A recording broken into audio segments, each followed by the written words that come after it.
understand the basic physics principles that govern fluid power. These principles are timeless, and understanding them will provide you with a solid foundation on which to learn much more about fluid power. As we begin our study of basic hydraulics, we must first recognize that fluid power is another method of transferring energy. This energy transfer is from a prime mover or input power source to an actuator or output device. This means of energy transfer, although not always the most efficient, where properly applied may provide optimum work control. Energy may be defined as the ability to do work. Work is defined as force through distance. If we move 1,000 pounds a distance of 2 feet, we have accomplished work. We measure the amount of work in foot-pounds. In our example, we have moved 1,000 pounds 2 feet or have accomplished 2,000 foot-pounds of work. Power may be defined as the rate of doing work, or work over time in seconds. If we lift 1,000 pounds 2 feet in 2 seconds, we have accomplished 1,000 units of power, or 1,000 times 2 divided by 2 seconds. To give us relative meaning for measuring power, we must convert this to horsepower, which is a unit of measuring energy. Mathematically, hydraulic horsepower is expressed as follows. Horsepower equals flow in gallons per minute times pressure in pounds per square inch divided by 1,714, a constant. In our illustration, we are lifting 10,000 pounds, this is our force, a distance of 1 foot, this is the work to be accomplished. If we lift our load in 2 seconds, we have defined a power requirement. This may be expressed as hydraulic horsepower. To lift our 10,000 pounds a distance of 1 foot in 2 seconds, we must have a required flow rate at a specific pressure, based on cylinder size and pump flow discharge. In this illustration, a 10-gallon per minute pump is required to extend the cylinder in 2 seconds. The pressure requirement to lift the 10,000 pounds is 1,500 psi, based on cylinder diameter. Based on our formula, our theoretical horsepower requirement would be 8.75. The law of conservation of energy states that energy can neither be created nor destroyed, although it can change its form. Energy in a hydraulic system that is not used for work takes the form of heat.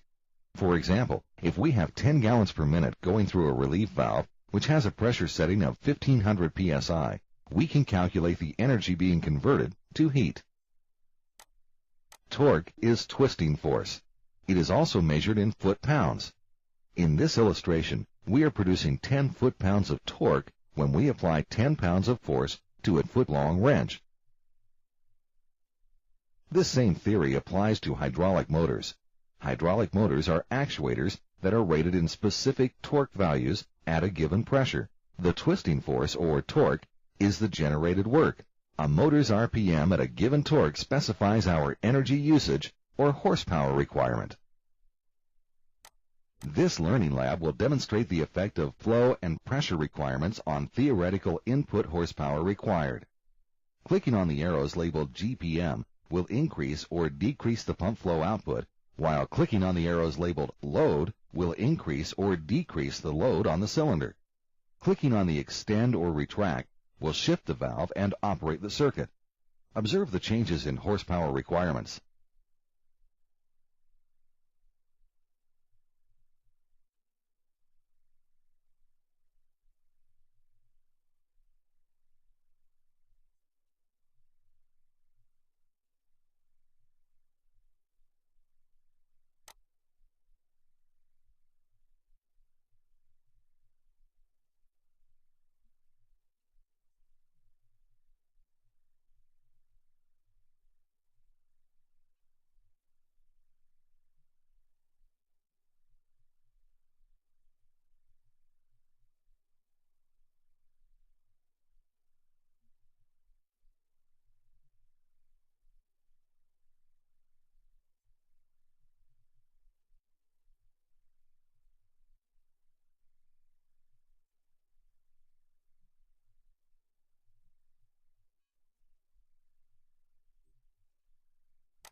Flow in a hydraulic system is produced from a positive displacement pump. This is different from a centrifugal pump, which is not positive displacement. There are three important principles that must be understood relating to flow in a hydraulic system. Principle 1. Flow makes it go. For anything to move in a hydraulic system, the actuator must be supplied with flow. This cylinder is retracted. It can extend only if there is flow into port B. Shifting the directional control valve will send flow to either extend or retract the cylinder. Principle 2. Rate of flow determines speed. Rate of flow is usually measured in gallons per minute, or GPM. GPM is determined by the pump. Changes in pump output flow will change the speed of the actuator.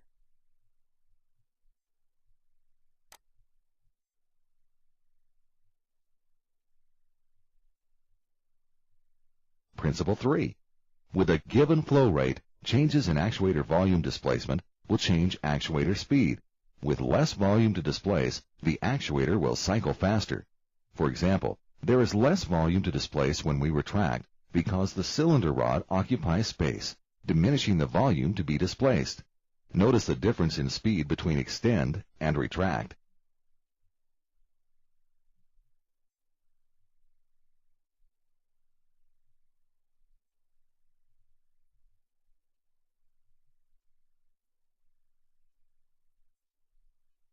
In this learning lab, you will learn how flow gives us actuator speed based on a specific pump output and actuator displacement. First, click on Extend or Retract to begin flow. Use arrows to adjust pump size, GPM, and actuator size. Notice the speed of the actuator as the GPM and/or actuator is adjusted.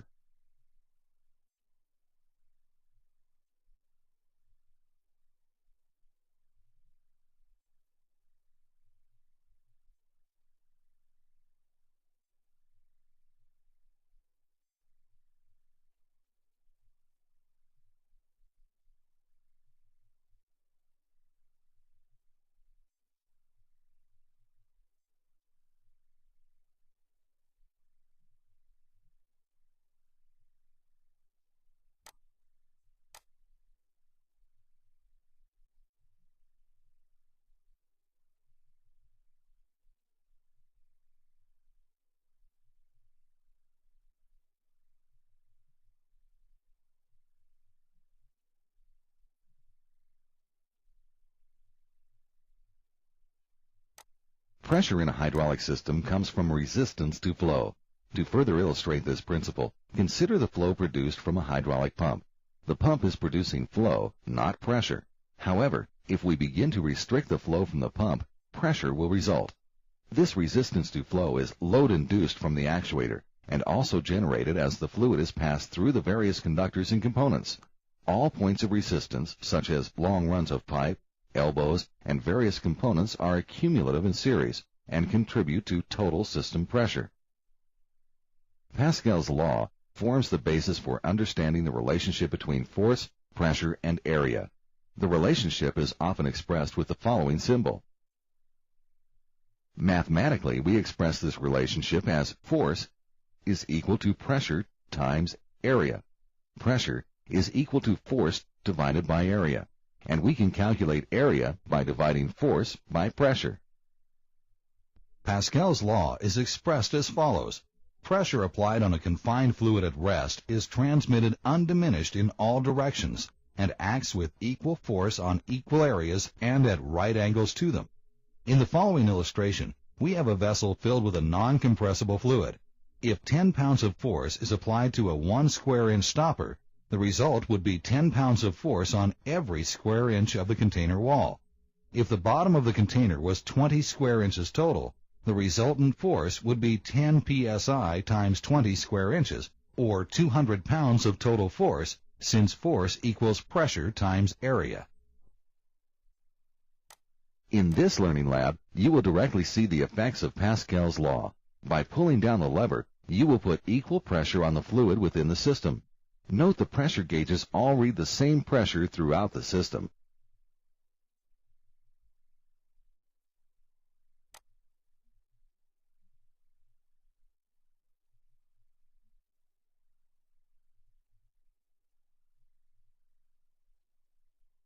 Load-induced pressure is defined as pressure generated from the load or force on the actuator. The effective area of the cylinder piston is the area available for force generation. In our illustration, a 10,000-pound force gives us a load-induced pressure of 1,000 psi based on our formula. When the cylinder is extended, the required pressure to move the 10,000-pound load is 1,000 psi, less frictional forces. During retraction, the effective area is only 5 square inches. This increases the required pressure to 2,000 psi needed to retract the load. In this learning lab, we will learn that as we increase the load on a cylinder, the required pressure to maintain that load must increase. This is accomplished by stacking and unstacking the provided weights, increasing the load on the cylinder.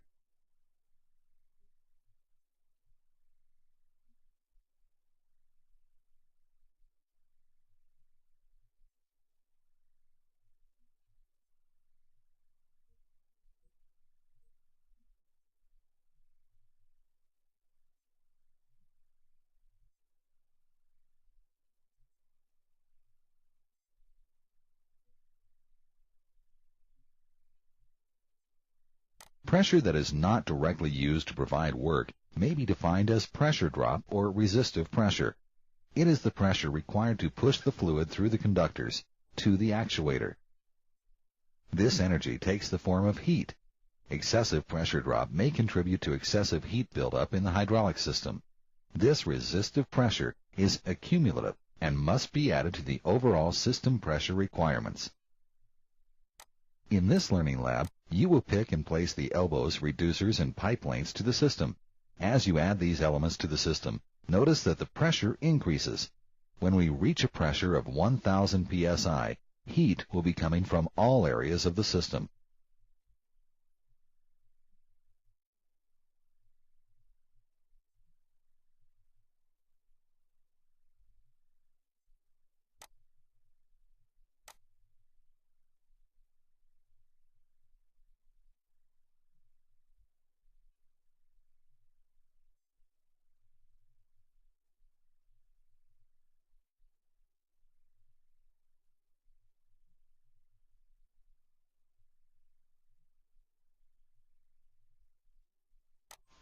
The study of fluid power deals with the understanding of the transmission of energy through a confined liquid.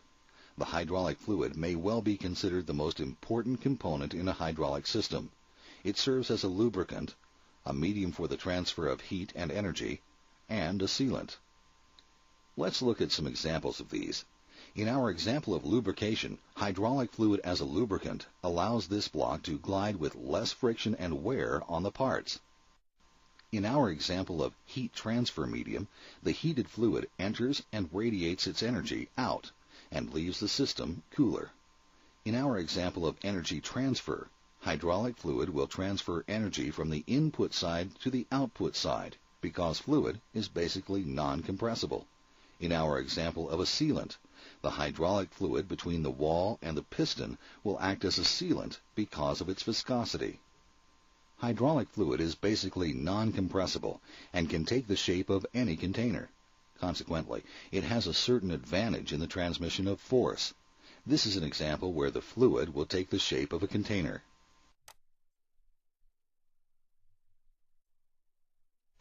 Using a positive displacement pump, the energy from the prime mover or input source is transmitted to the actuator or output through the medium of a non-compressible fluid. As the fluid passes through the conductors and components, certain considerations must be given to ensure maximum efficiency in the transfer of energy. These considerations include the understanding and the proper application of fluid velocity and viscosity. Velocity is the distance a fluid travels per unit of time. With a fixed volume of fluid going through a conductor, the velocity of the fluid will depend upon the inside diameter of the conductor. If the diameter of a conductor is increased, the velocity of the fluid will decrease. Conversely, if the diameter of the conductor is decreased, the fluid's velocity will increase. To better illustrate this principle, we have two simple systems in which two pumps of equal displacement of 30 gallons per minute move fluid through conductors of different sizes. The displacement remains equal, while the velocity of the fluid varies with the size of the conductor. The fluid turning flywheel 2 is moving 4 times faster than the fluid turning flywheel 1 because the inside diameter of the pipe for flywheel 1 is twice the size of the inside diameter of flywheel 2. However, the flywheels turn at the same rate because the volume displacement is equal in both systems. Viscosity is a measure of a liquid's resistance to flow. A thicker fluid has more resistance to flow and a higher viscosity. Viscosity is affected by temperature. As a hydraulic fluid's temperature increases, its viscosity, or resistance to flow, decreases. A viscometer, the device used to measure a liquid's viscosity, consists of a small reservoir surrounded by a water bath used to heat and maintain the liquid at a constant temperature. There is a small orifice below the reservoir through which the liquid can pass once it is heated to a specified temperature. A stopwatch is used to determine how much time it takes to fill a 60 milliliter flask. The number of seconds that it takes to fill the flask at a given temperature is the liquid's viscosity at that temperature. As illustrated, the fluid on the right has a lower viscosity than the fluid on the left.